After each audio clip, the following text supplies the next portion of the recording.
Last time I built this insane starter base, but today I'm defeating every boss in Minecraft Hardcore to build the ultimate beacon.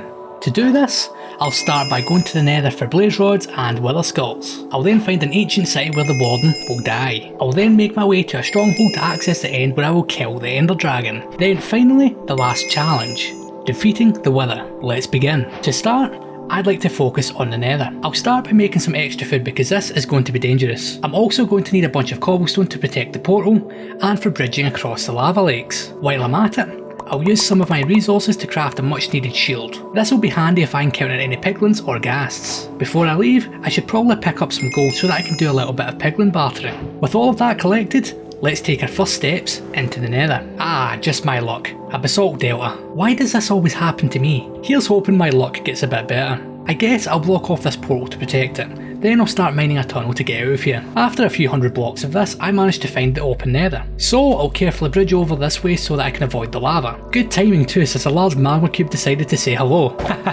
Not today. Once I reached the Nether waste biome, I found a piglin, so I trapped it in a hole and began to give it gold. This is known as piglin bartering. I basically sat in a hole next to it, throwing gold every so often until it gave me a soul speed 3 book. I'll put this on my boots later. Next, let's find a Nether fortress. Now doing this actually took quite a while, but I eventually found one with a blaze spawner really close. So I sat there killing blazes until I had 16 rods. The shield came in handy here. With that done, I figured I could focus on getting wither skulls. I wandered about for a little bit and then I found my first wither skeleton. When I killed it, it dropped a wither skull. But this is actually insane luck, this has never happened to me before. I then went ahead and killed a bunch more, getting me the 3 skulls I'd need for later. Here's hoping this dream level luck continues. With that done, I returned to the overworld where I emptied my inventory, placing the wither skulls into a valuables chest. Then I took the soul speed 3 book and attached it to my boots. The only problem was that I didn't have enough experience, so I had to go and do a bit of villager trading to get XP, and only then could I add the soul speed 3 book to my boots. With that done, let's work towards fighting the Warden.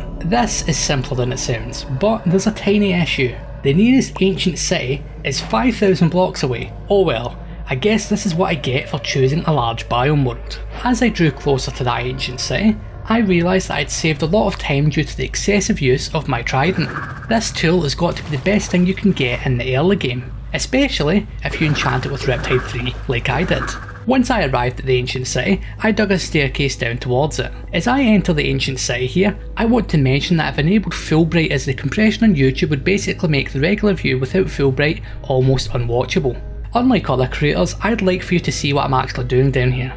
My goal here is to loot as much of the ancient city as possible so that I can find a Swift Sneak 3 book without triggering the Skulk Shriekers, which would spawn a Warden. So I'm going to sneak around the ancient site looking for chests. As I approach my first chest, I triggered a Shrieker which temporarily blinded me. I can only do this 2 more times before a Warden spawns, so I need to be very careful. I'll destroy Shriekers when possible so that I'm a bit safer, though I should say this won't always be a good idea. I opened the first loot chest and found nothing of value, so I continued on to other areas of the city. While sneaking through the city, I discovered some disc fragments. Any disc related things I find I'll keep so that I can build a collection. Later, I also found 2 enchanted golden apples. Not quite what I'm looking for, but I'll keep them. I found another chest, but before I can open it, I attempted to remove a Shrieker which set off another warning. If I'm not careful, this next alert could get me killed. No pressure, right? Oh no, I've made a major mistake. No, I need to get away. If I can try it up here. Oh, right, okay, I should be safe. I am out of range, right? Now all I got to do is shoot the Warden from far away. Perfectly safe. This took a little while, but I finally managed to kill that Warden, which in turn spawned another. This is just great. I went back and forth like this for a while until I got the Warden out of range of that Shrieker. I killed it, then snuck back down and destroyed the Shrieker in question. After getting stun locked there for a bit, I thought for sure this chest would have a Swift Sneak 3 book, but I was mistaken. Wonderful. So I continued to loot this city, spawning the occasional Warden. Rather than fighting them, I would simply run away and wait for them to despawn. If it wasn't for the Wardens, I could have done this quick. Instead, it took almost an hour, and guess what?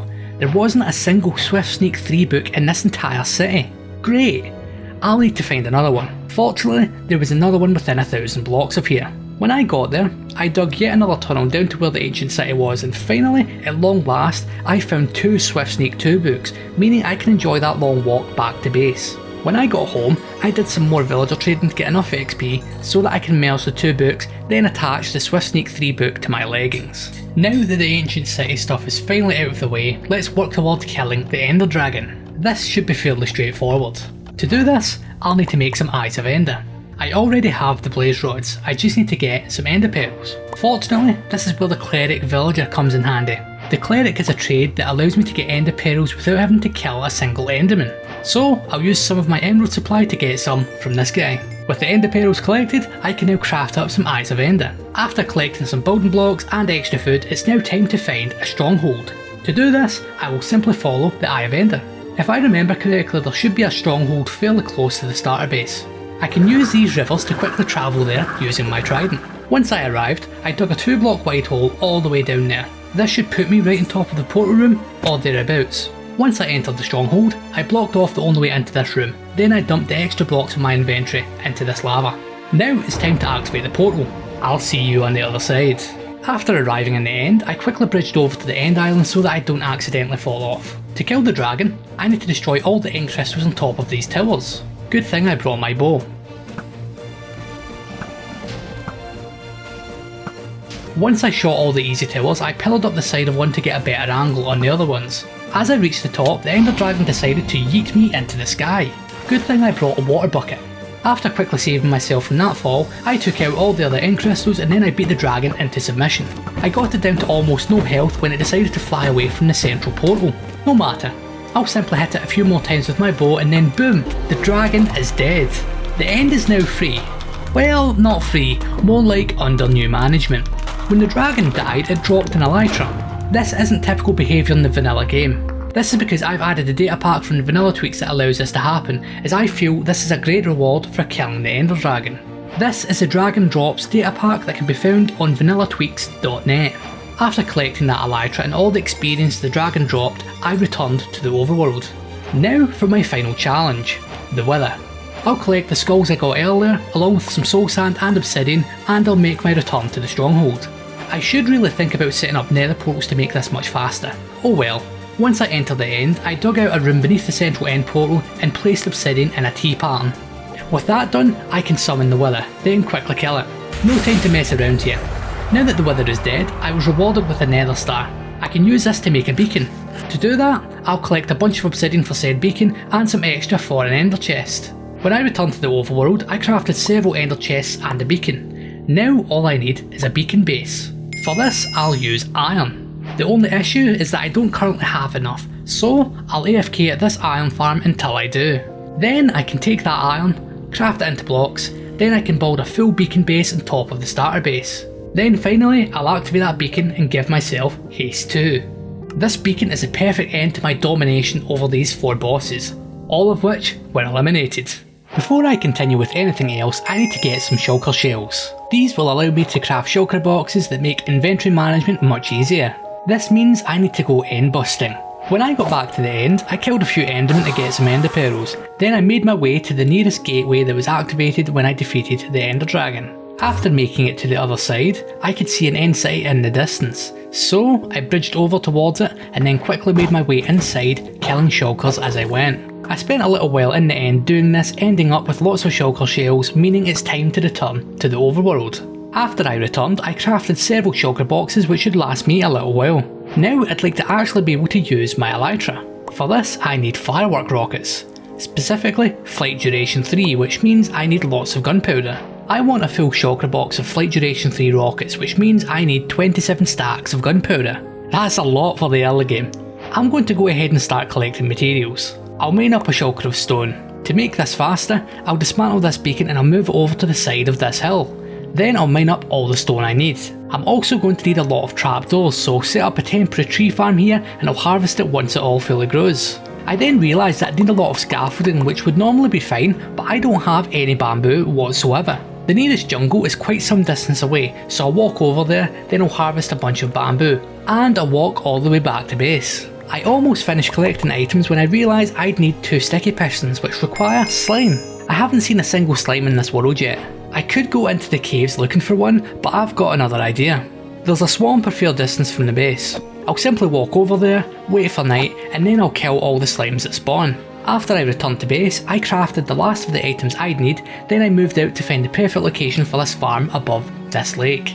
I'll instantly place a tower of scaffolding taking me up into the sky where the farm will be built. This farm will work like this. First creepers will spawn, then they'll be pushed into a collection system using water. This water will then funnel them into a drop chute where it will then drop them into a kill chamber where I'll be sitting with a diamond sword killing each of them. This is based in mob farm designs by Nembon from several years ago. Now that this farm is finished, I'm going to need a new sword that is sharpness 5, looting 3, sweeping edge 3, unbreaking 3 and mending. I'll go and do some villager trading to get all the enchanted books and then I'll add all of them to my sword using an anvil. Now, let's head back to the gunpowder farm. To use this farm, all I need to do is flick this lever, then crawl under this trapdoor where I'll periodically swing my sword at this armour stand. I'll do this for an hour and should hopefully have enough gunpowder. 1 hour later, it turns out that I do in fact have enough gunpowder, so I'll throw 27 stacks into a shulker, then I'll head down to my starter base to collect a bunch of sugarcane. I'll turn this sugarcane into paper, then into flight duration 3 firework rockets, finally giving my Elytra the fuel it needs to fly. But first, it needs to be enchanted with unbreaking 3 and mending. After a quick trading session and anvil use, I can now fly as much as I want. This is awesome. Now that I can fly, I'd like to make travelling around this world even faster than before. To do this, I'll need to use the Nether.